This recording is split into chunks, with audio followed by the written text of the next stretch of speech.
Isn't it wild to think that by the time a kid blows out 5 candles, their brain is already about, 90% the size it will be as an adult? It really is staggering. Here's where it gets really interesting. Today on The Deep Dive, we're plunging into the physical development of preschoolers, those amazing years between 2 and 6. A critical period. We've got a fascinating collection of child development research here, and our mission for you, our ever-curious listener, is to pull out the most compelling insights. Yeah, looking at how these little bodies and brains transform. Exactly, and how that fuels their cognitive and sensory worlds. We're going to explore everything from those, growth spurts to sleep patterns, the development of their amazing motor skills, even the beginnings of their artistic adventures. All to give you a solid understanding without getting too bogged down in jargon or excessive detail. Right. Let's get straight to it. What's truly remarkable is just the sheer speed of this transformation. If you zoom out and look at the bigger picture, these early physical changes are like the foundational blueprint for pretty much everything that follows. Okay, so where do we start? The body itself. Let's begin there with the most visible aspects. Their growing bodies. Between ages 2 and 6, the average child in the U.S. transitions from roughly 25 to 30 pounds. Okay. At about 36 inches tall, which, get this, is only about half the height of an average adult. Half an adult's height at 2. Wow. Yeah.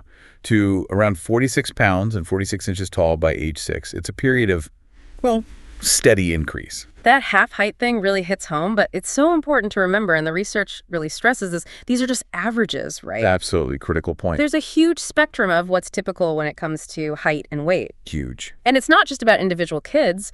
Things like global economic conditions and even, socioeconomic factors right here in the U.S. have a real impact on these averages. We really do. It shapes the environment, nutrition, access to care. Yeah. So when we talk about these milestones, it's crucial to keep that broader context in mind. What's normal covers a really wide range. Exactly. And it's not just about the numbers on the scale or the height chart. Their bodies are also reshaping themselves. How so? Well, that adorable kind of chubby toddler look starts to lean out. You see a more slender physique emerging. Oh, okay. We see increases in muscle strength and size. Their bones become more resilient, sturdier. Right. And their sensory organs, their senses, continue to mature. What's key here is that this growth during the preschool years tends to be a pretty consistent, steady process. Steady, not like huge, sudden spurts necessarily. Less dramatic than infancy, generally. The research even talks about a median point. Think of it like lining up all the kids of a certain age by height. The median is the kid right in the middle. Gotcha. This just reminds us that about half of children will be above that point and half below. It reinforces that wide definition of what's typical and healthy. Okay, so these little bodies are on this incredible journey of growth. But what's the engine room doing? I mean, the brain. Because it feels like that's where so much development really takes off. You've hit on a crucial point. The brain is experiencing a period of extraordinarily rapid growth. I mean, faster than any other part of the body. Faster than anything else. Yep. By the time a child reaches age 5, like we said, their brain's already hit about 90% of its adult weight. That's just mind-blowing. 90% in 5 years. Just think about that for a moment. Almost full-grown in just a few short years. This incredible growth spurt is driven by a few key processes. We see improved connections forming between brain cells. An increase in myelin coverage. You can imagine it like the insulation around electrical wires. Right, helps the signals zip along faster. Exactly. Makes them faster and more efficient. And there's significant growth in specific brain regions, particularly the corpus callosum. The corpus callosum. That connects the two halves, right? Precisely. It acts like a superhighway connecting the two hemispheres of the brain, allowing them to communicate much more effectively. Which brings us to brain lateralization. That's something the research touches on. Could you break down what that means for us? Certainly. Lateralization is this fascinating process where certain brain functions become more concentrated, more located in one hemisphere than the other. So, like, one side gets good at certain jobs? Kind of. For most people, the left hemisphere becomes the primary hub for tasks involving verbal competence, understanding language, using language. Okay, left side for language. Generally, yes. Meanwhile, the right hemisphere develops its strengths, especially in nonverbal areas like spatial reasoning, understanding where things are in space, and recognizing faces. Right, so different specialties. Think of it like each side becoming particularly skilled at certain types of tasks. But it's not like one side completely takes over while the other takes a nap, is it? Oh, not at all. That's a common misconception. The two hemispheres work together in a highly coordinated way. They're constantly communicating via that corpus callosum we just mentioned. Okay, constant chatter between the two sides. Pretty much. Yeah. And it's really important to remember that the brain is remarkably resilient. While these are general tendencies, there can be significant individual differences in how lateralized someone's brain might be. So it varies from person to person. Definitely.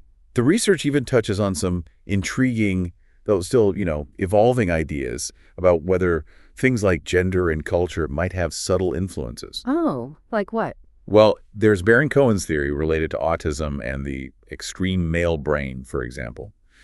And some studies suggesting potential average differences in brain structure between genders, as well as evidence that even something like the way different cultures process vowel sounds might lead to slightly different patterns of lateralization. Wow, that's specific. It is. It's a captivating but really complex area. Still lots of ongoing research there.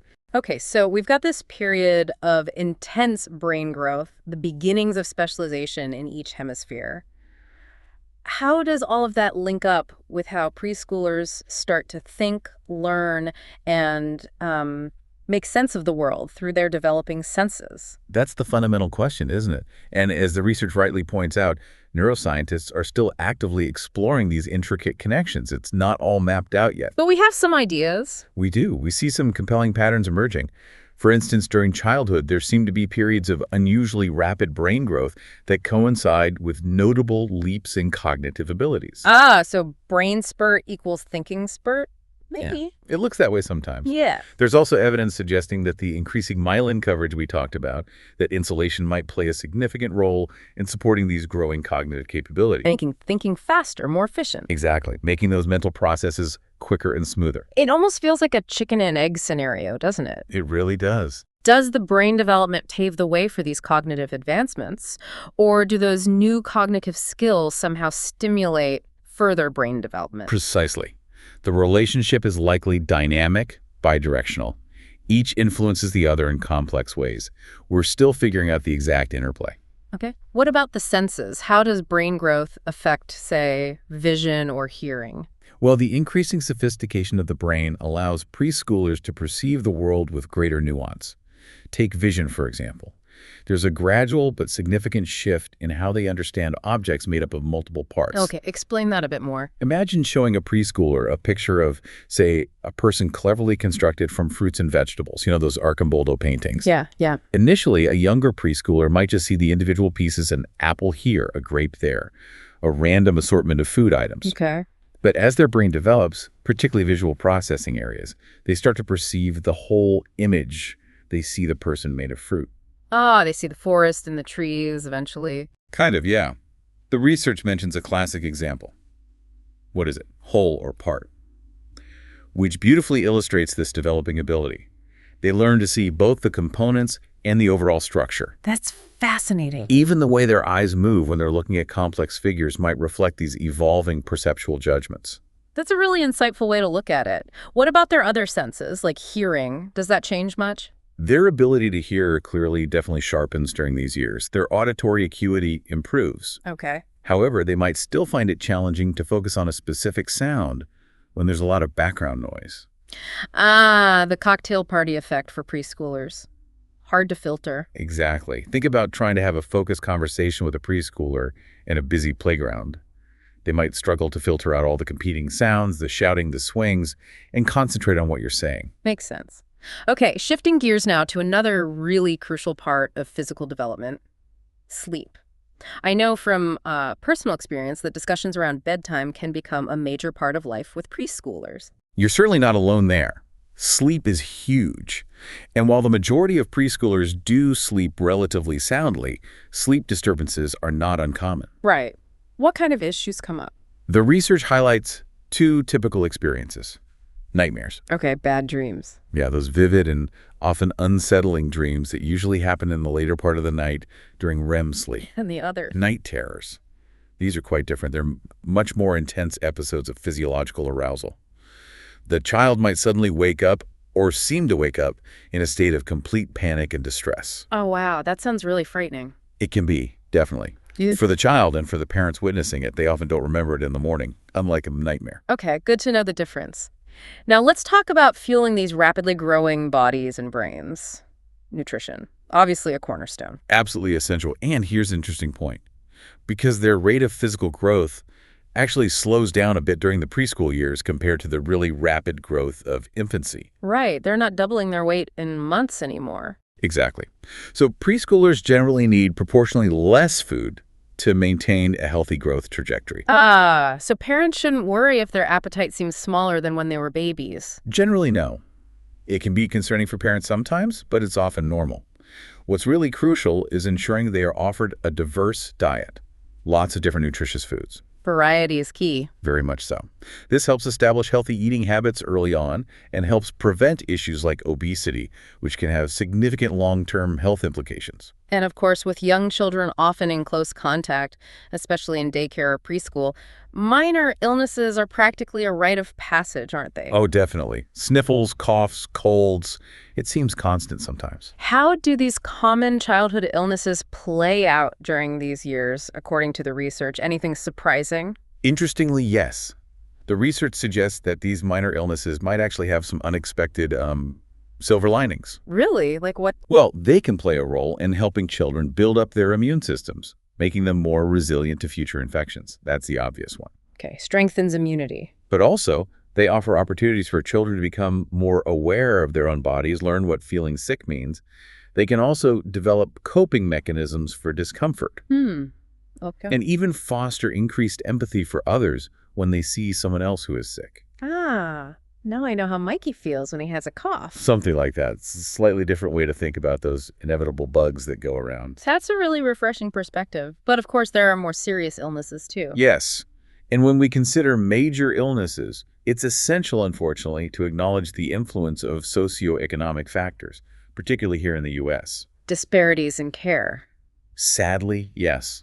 Some children, particularly those in minority groups and families with lower incomes, often face significant disparities in access to quality health care, which can impact outcomes. That's tough. What about specific major illnesses for this age group? The most frequently diagnosed major illness in preschoolers is actually cancer, with leukemia being particularly common among childhood cancers. Leukemia. That's scary. It is, but there's a truly encouraging statistic to highlight here. Thanks to remarkable advancements in medical treatment over the last few decades, over 90% of children diagnosed with the most common form of leukemia now survive. 90%. That's incredible progress. That offers a lot of hope. It really does. A testament to medical research. The research also touches on how young children often react to being hospitalized, which must be a really unsettling experience for them. Extremely unsettling, yes. For children between about 2 and 4, the most common emotional response to being hospitalized is anxiety. Makes sense. And it seems largely fueled by the separation from their primary caregivers, from their parents. Being in a strange place, with strange people, without mom or dad, it's terrifying. Yeah, I can only imagine. Fortunately, healthcare professionals are very aware of this. Child life specialists, nurses, doctors, they employ various strategies and techniques to help minimize this anxiety and make the hospital experience a little less traumatic for young children and their families. That's good to hear. And it's sobering to realize that even at this young age, mental health is a growing concern. Psychological disorders are being identified and treated. It is sobering. The research notes an increasing trend in the use of medication to treat psychological disorders in children. Even preschoolers? Yes, including a significant rise in the prescription of antidepressants and stimulants for conditions diagnosed in childhood. Wow. There have also been widespread reports of increased anxiety among young people in recent years, perhaps exacerbated by things like the pandemic. Yeah. This is definitely an area where ongoing research is crucial to better understand the causes and long-term effects. Absolutely. Okay, let's talk about safety. Unfortunately, injuries pose a very real threat to the well-being of preschoolers, maybe even the greatest threat. Statistically, yes. During these years, accidents are the leading cause of death for children. It outweighs illness. Why is that? Just because they're so active and curious? That's a huge part of it. Their naturally high levels of physical activity, their developing motor skills, which aren't always matched by their judgment, and their inherent curiosity about the world around them. It puts them at higher risk. So safety precautions are paramount. Absolutely critical. Creating safe environments, supervision, things like car seats, pool fences, outlet covers. It all matters immensely. The research specifically calls out lead poisoning, too, as a major concern. Yes, a huge global issue. An estimated 14 million children worldwide are thought to be at risk due to exposure to potentially toxic levels of lead. 14 million. And children under the age of 6 are particularly vulnerable because their brains and bodies are developing so rapidly. What are the consequences of lead exposure? They can be serious and lasting. Various health problems, developmental delays, learning difficulties, and even links to attention problems and antisocial behaviors later in life. And does this affect all children equally? Tragically, no. Children in lower-income communities, often living in older housing with lead paint or near industrial sites, are often disproportionately affected. Right, environmental justice issues. Exactly. And studies have shown that lead exposure can have an even more significant negative impact on the cognitive development of children who are already facing the disadvantages of poverty. It compounds the problem. It's a stark reminder of how environmental factors can profoundly influence development. I also noticed the research discussing a shift in focus from simply accident prevention to a broader concept of injury control. What's the thinking behind that change? That shift reflects a more, perhaps pragmatic and realistic approach to child safety. How so? While the ultimate goal is always to prevent harm, the reality is that completely eliminating all potential hazards and preventing every single accident, well, it isn't always feasible. Life happens. Therefore, the emphasis shifts to injury control. This involves understanding how injuries happen, implementing strategies to reduce the likelihood of them occurring, and minimizing the severity of injuries when they do happen. So, like, helmets don't prevent bike falls, but they control the severity of head injuries. Perfect example. It's about managing risks effectively, acknowledging that zero risk isn't always attainable. Okay, that makes sense. Turning now to a profoundly sensitive topic: child abuse and psychological maltreatment. The research outlines that abuse can unfortunately take many different forms. Yes, it's a difficult but crucial topic. Abuse broadly encompasses physical abuse, psychological maltreatment, and neglect. Focusing on physical abuse first, where does it tend to happen? Tragically, physical abuse can occur in families from all walks of life, any socioeconomic level. However, research shows it is more frequently observed in households experiencing high levels of stress. Like what kind of stress? Things like persistent poverty, the challenges of single parenthood without adequate support, high levels of marital conflict, substance abuse, factors that increase stress on caregivers. And there's the idea of it being passed down through generations, the cycle of violence. Yes, that concept exists. The cycle of violence hypothesis suggests that individuals who were abused as children may be more predisposed to abuse their own children, perhaps learning that violence is an acceptable way to solve problems or discipline. But it's not inevitable, right? Absolutely not inevitable. It's really important to emphasize this. The vast majority of people who are abused as children do not go on to abuse their own children. That's crucial to understand. Very. And interestingly, many parents who have been abusive later express profound regret and often a lack of understanding about why they acted that way. It's complex. What are some of the factors that the research suggests might contribute to the occurrence of child abuse in general? Several contributing factors are often cited. One is the lack of clear societal consensus, especially in the U.S., on the line between acceptable physical discipline and abuse.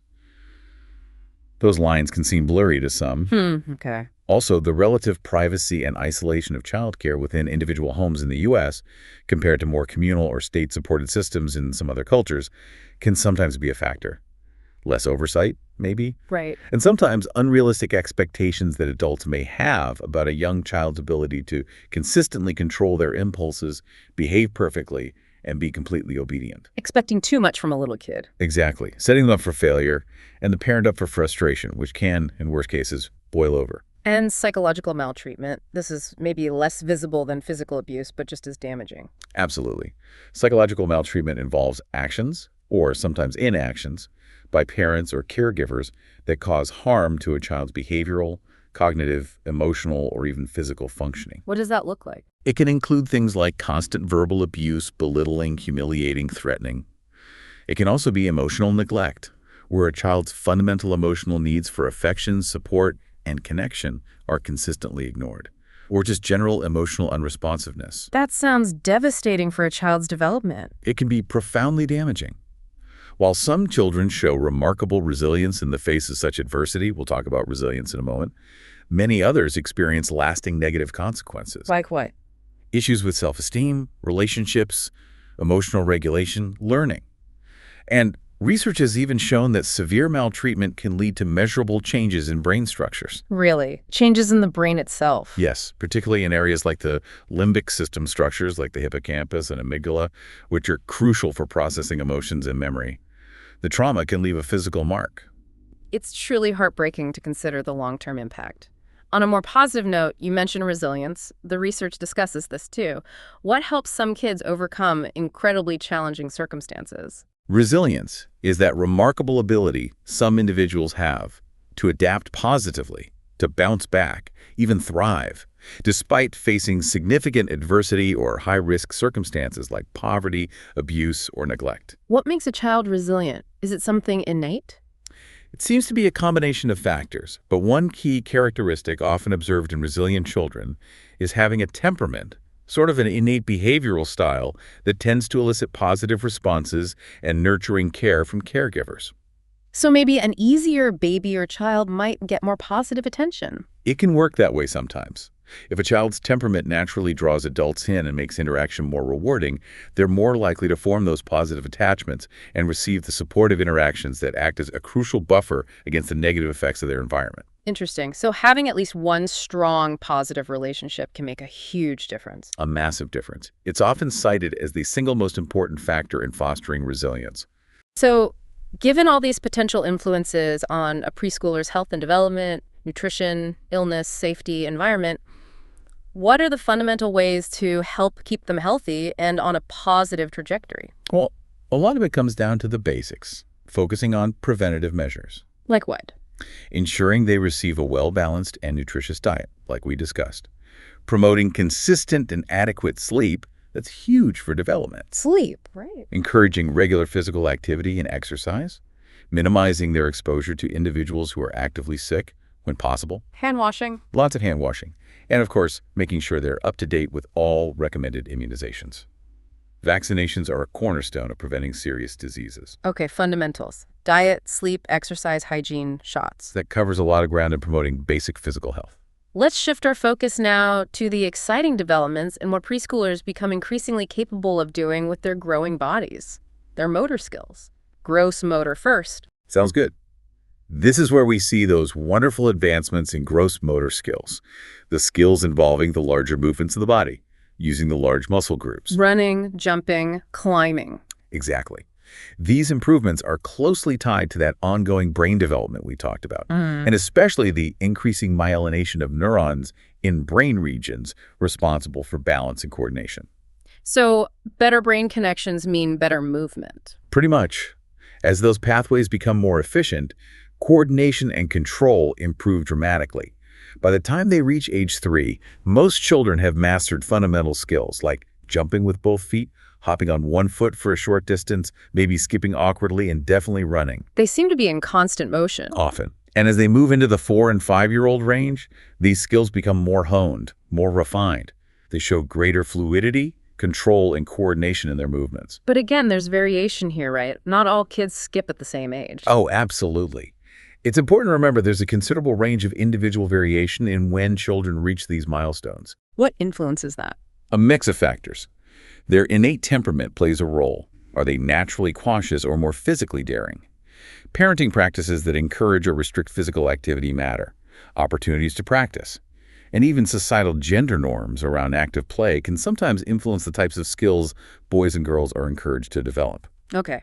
And alongside these impressive large movements, their fine motor skills are also developing rapidly. Exactly. Fine motor skills, those involving the smaller, more intricate movements, particularly using the hands and fingers, develop in parallel with gross motor skills. Like picking up small things, using crayons. Yes, precisely. These skills are essential for a huge range of tasks. Practical ones like buttoning their clothes, zipping zippers, using forks and spoons effectively. Life skills. Definitely. And also crucial for pre-academic and creative activities like drawing, writing letters, cutting with scissors, manipulating small objects like beads or blocks. Another significant milestone during the preschool years, sometimes a challenging one, is toilet training. Seems like every parent has their own unique story and timeline with this. They certainly do. And the research really emphasizes that There is no single right age to begin toilet training.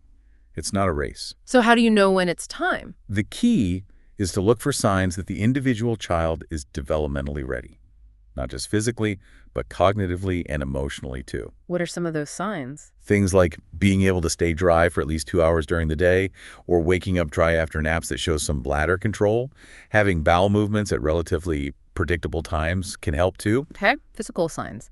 And also being able to follow simple instructions, Mm-hmm. understanding the vocabulary, pee, poop, potty, and perhaps most importantly, showing a genuine interest or curiosity in using the toilet or wearing underwear, wanting to be like mommy or daddy or an older sibling. So readiness is key. Pushing it too early is probably counterproductive. Often, yes. Trying to initiate toilet training before a child exhibits these readiness cues can frequently lead to increased frustration for both the child and the parent, and potentially a much more prolonged and stressful process for everyone involved. Patience is vital. Good advice. Finally, let's touch on handedness and the blossoming of artistic expression. Two areas that really seem to highlight a preschooler's growing sense of individuality. They really do. Handedness, that clear preference for using one hand, either the right or the left, for most tasks requiring fine motor skill. Like writing or eating. Exactly. That preference typically becomes well established, pretty clear, by around the age of 5. And most people are right-handed. Yes. Research consistently shows that approximately 90% of people worldwide are right-handed, leaving about 10% who are left-handed. And a very small percentage are ambidextrous. Interesting consistency. And then there's the delightful world of their art. How does that develop? Oh, it's wonderful to watch. Artistic expression unfolds through a fairly predictable series of stages during these years. Stages. Like what? Younger preschoolers often begin with simple scribbling, just making marks on paper, exploring the movement. Simplest one, scribbles. Right. Then they progress to creating basic shapes, circles, squares, lines, sometimes combining them into simple designs. Shapes and designs, okay. Then, by around 4 or 5 years old, they typically enter the pictorial stage. This is when their drawings start to represent recognizable objects, people, animals. You can actually tell what it's supposed to be. That's mommy's stage. Exactly. Yeah. And engaging in art at all these stages is incredibly valuable for their development. How so? Beyond just being fun. Absolutely. It's obviously great for refining those fine motor skills, holding the crayon, controlling the strokes, but it also fosters other important cognitive abilities, things like planning what they want to draw, exercising restraint, staying within the lines maybe, and the capacity for self-correction as they learn and experiment with different techniques or colors. So art is serious developmental work, basically. In a very fun package, yes. So as we bring this deep dive to a close, we've really journeyed through the incredible landscape of physical development in preschoolers. It's pretty amazing stuff. It really is. We've seen the remarkable pace of growth in their bodies and especially their brains. That 90% figure still gets me. Me too. And how intimately these physical changes are connected to their emerging cognitive and sensory capabilities. They're completely intertwined. We've explored a wide range of topics, haven't we? From the nuances of sleep and nutrition, the challenges posed by illnesses and injuries, the importance of safety and resilience, Visual aspects. and the exciting development of their motor skills and creative expression. It's been a truly comprehensive look. What's so fascinating, I think, is observing how these seemingly distinct areas of development, physical, cognitive, social, emotional, are so deeply interconnected, especially at this age. You really can't separate them. Not at all. The rapid growth and increasing complexity of the brain directly support those significant leaps in thinking and perception, which in turn profoundly influence how preschoolers interact with their physical world. That drives the development of their motor skills, give them new ways to explore, new avenues for creative self-expression. It's a period of truly fundamental and integrated transformation. Absolutely. And for you, our listener, we really hope this deep dive has maybe sparked some aha moments, providing you with a clearer, maybe more in-depth understanding of this pivotal stage of development without feeling overwhelmed by, all the details. And perhaps this raises a really important question for you to ponder as we finish up. Go on. How might these foundational physical and neurological developments we've discussed today, the brain wiring, the motor skills, the sensory refinement, how might they actually lay the groundwork for the cognitive abilities, the emotional regulation skills, even the inherent tendencies towards resilience or perhaps vulnerability that a child will carry with them as they grow older? Thinking about the long game. Exactly. What are the lasting implications of these incredibly rapid early changes? It's a rich area for further thought and exploration, if anything we've touched on today has particularly captured your interest.